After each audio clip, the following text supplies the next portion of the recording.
Money matters, 10 timeless truths and smart moves. It's been a while since we talked about money, but I figured it's a good topic to discuss today for two important reasons. First, we're now in the salary week, and the average person, irrespective of their income level, spends the bulk of their salary on the day it arrives or within a few days. Secondly, in a few days you'll begin to hear Feliz Navidad and Jingle Bells, heralding the beginning of the festive season. So consider this a friendly note of caution to help you avoid running into financial problems due to poor habits. Let's get right into it. Number 1, next level budgeting.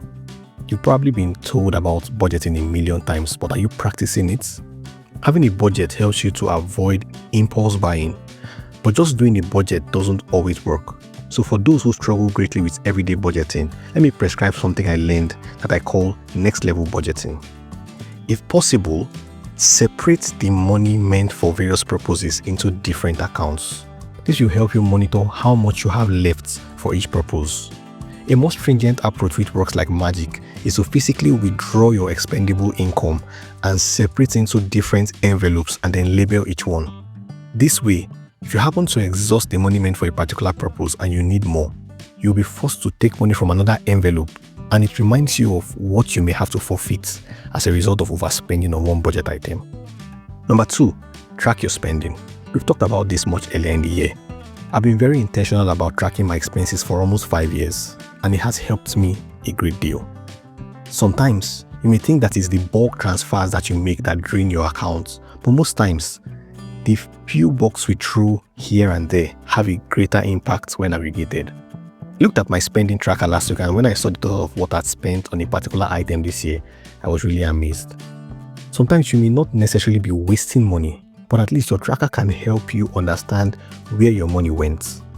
Usually, this will also give you an idea of the things that you prioritize, which may not always be evident at first glance. Number 3, quality does not always translate to expensive, and expensive does not always translate to quality. It is possible to get quality items for a fair price. Don't always think that quality items have to be expensive. And also remember that not all expensive items are of good quality. To this end, you might want to avoid buying designer items, especially if you cannot afford them. If you value brand names, you can get quality items for very affordable prices. A note of caution here though, for things like food and drugs, you might want to consult with a professional before you go for unknown brands or unbranded items. Number 4, look out for deals.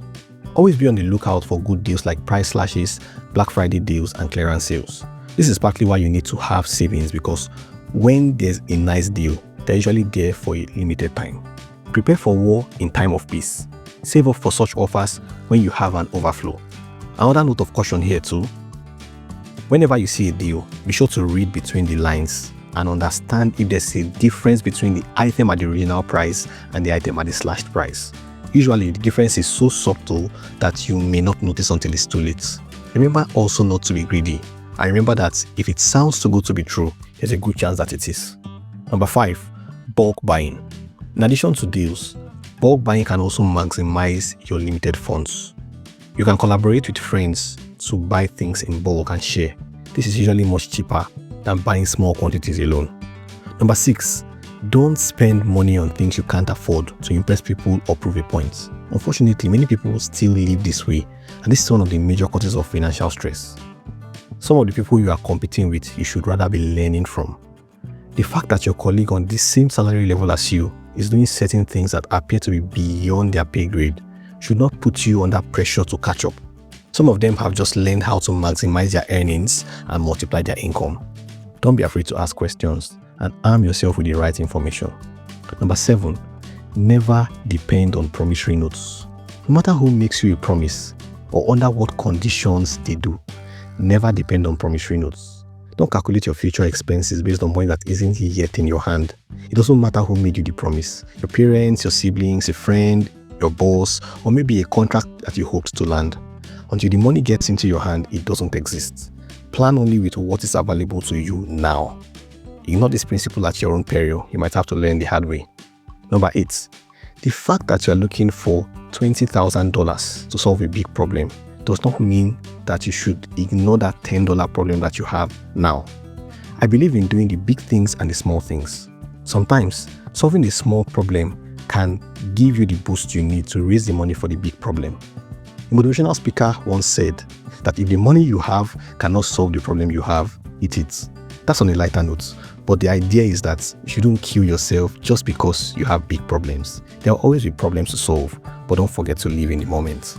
Number 9, remember that there are 100 days in January. Yes, you are entering into a festive season, and yes, you deserve to relax and enjoy every bit of the season.